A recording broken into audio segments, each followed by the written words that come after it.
But there's the COVID tangent. Yeah, yep, it happens. What is some of the best advice you've ever received? I'm gonna start on my last few Okay, questions. yeah. So I was fortunate enough to go on a Costa Rica trip with my Spanish program when I went to the West Michigan Aviation Academy. And I connected with this teacher. His name was Mr. Fay. He was one of my math teachers. And it wasn't that I really got into some trouble, but I just me and my friends wanted to do something that I guess we weren't supposed to do, and I got singled out. So that night we went on we went like a mile one way, and then a mile another way, so about 2 miles that way, and then we had to walk back. And it just, he started out by saying, Trenton, I have so many regrets.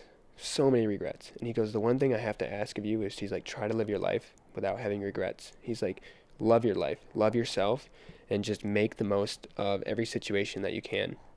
And I honestly, I just talked about this the other day with someone. And it just really stuck out to me because I've never thought about that. I don't want to have regrets. I don't want to regret not taking an opportunity or not talking to someone, or I don't want to regret saying something really bad to someone. Like, that's not fun. You don't want to live in those regrets. So one of the one of the things that stood out to me the most is just don't have regrets. Like, seize the day, seriously, because you don't know. It's cheesy to say, but you only live once. 100%. That's a good piece of advice. Mm-hmm. Yeah, man. Yeah, leave it at that. No Yeah. regrets. Have you found it hard to live that way? Yeah, it is hard. Yeah. Because there's a couple things I regret, and I can't think like that. That's one thing that I've learned from my dad's death as well, is I can't think of the what ifs, or Yeah. what have beens and stuff like that, and it sucks, but you cannot live your life dwelling on stuff like that. And it's okay. I'd say it's normal for someone to at least have a couple regrets, and you just have to make the best of the situation that is at hand, and a lot of things are out of our control. That's one thing I've learned a lot. Yeah.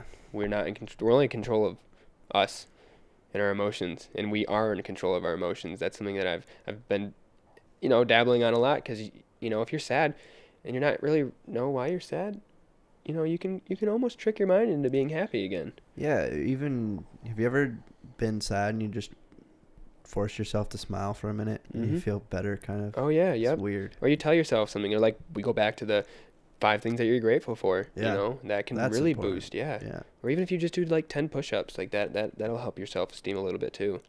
Do you have any habits like that you kind of do ritualistically? Like morning routines or any? So I have this, I don't have any like actual workout equipment, and I wish, I would love to have stuff, and I would love for the gyms I just don't feel comfortable going to the gyms. I don't even know if they're really open yet. Yeah, I'm not sure. And I haven't really worked out with friends in a while, but I like to do this 20-minute, it's on YouTube. There's a 20-minute full body workout. I do that either in the morning or right when I get back from work. And you feel good. You feel like and trust me, I accomplish a lot throughout a day, but when I do that, I feel like I've really accomplished something. Like, it just makes me feel good. Yeah. Do you have any wind downs or anything you do before bed? I know you like to game. I do. I haven't actually been playing video games much lately. But yeah, I like to play video games. I'd have to say, The Office. I love watching The Office. Like, I have a really I'm very fortunate to live in a house that I have, and I've got a decently nice living room.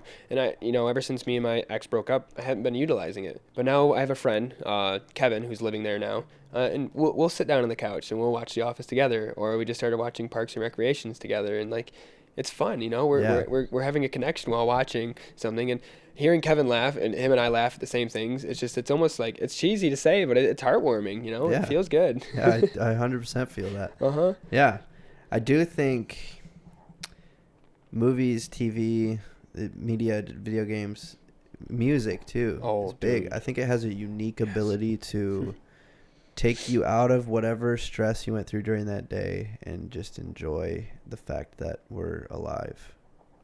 It's great. Mm-hmm. And I have to just hit a note. Music. I absolutely love music, and I've always wanted to make music. Kind of strayed away from that. I'd love to get back into it. I just, we'll see if that happens. But music is phenomenal, and I love music, you know, and I'm a big advocate for festivals too. Like I love EDM, I love all music, and I know you're a huge fan of Kanye. Yes. Yes. You know music.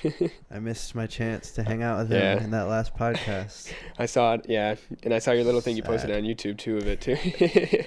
So sad. Yeah. But yeah, dude, music is something else, man. And if you really want to know how impactful music is, watch a movie with none in it, and then watch that same movie with a soundtrack, and it just changes any emotion, any scene. It's just... Oh, wow, I've never really actually put that into consideration. Yeah, I mean, there's not really a good way to do it, but editing my own stuff, you watch a cut without music, and you watch it with music, and it's so different. That's what I had a feeling, you know. And if anybody knows movies, you probably know movies better than I do. Yeah, man, just life without music would be so dull. I think somebody asked me once, or there was a tweet or something, what would you rather live without, the internet or music? Oh, wow. And music was No, I would rather have music than the internet. Yeah, the internet can be toxic, you know, but in today's age, are we even able to have music without the internet? No, but we could go back and get CDs. Okay. There you go. The radio. Yeah, you know, it'd be much more simple. Yeah. It really would. The point is, like, the biggest tool in my life is obviously the internet. And I would give that up if it meant I got to keep music. Okay, yeah. I completely agree with you there. It's just so important. It speaks to you in ways that a lot of things don't. Yeah. Yeah, man. Well, awesome. This has been fun. Do you have any resources, books, podcasts, artists, creators, anything that you want to tell us about that you've been listening to, watching, reading lately? Well, you know, I haven't really been into podcasts, and I started listening to yours, and it really it made me want to adventure out and find more podcasts. So if there is one thing I have to say to people is, you know, obviously you're listening to a podcast here, but, you know, give other places a try. And that's what I'm about to do too. But also, you know, just set goals for yourself, you know, even if they're small, just do them, you know, try them. Even if like I've said before, if you're giving 80% in one day and 100% another day, as long as you're doing something, you're going to feel good about yourself. And then I read a book when I was younger, Rich Dad, Poor Dad. That's a good book. A very good book. Yeah. Highly recommend it. I don't really read books. Robert Kiewit. Something. Yeah. Yep. I highly recommend that book. So I don't know books. I don't like reading. It's something that I want to get back into or try to get into. But yeah, that's the only book that I have to recommend. Awesome. What about music? What have you been listening to? Just a lot of EDM. Louis the Child. I love Louis the Child. Their newest album, I'm addicted to. I literally, I play it every time I get in my car. I just start at the first song and I go through it. So it just makes me happy. It's uplifting too. I'd almost say that it's kind of bouncy. So you're just like, you can't not be sad or happy to it, you know? Yeah. Yeah. Awesome, man. Well, thanks again for coming out. Yeah, well, thanks for having me, man. Yeah. I appreciate it. Awesome.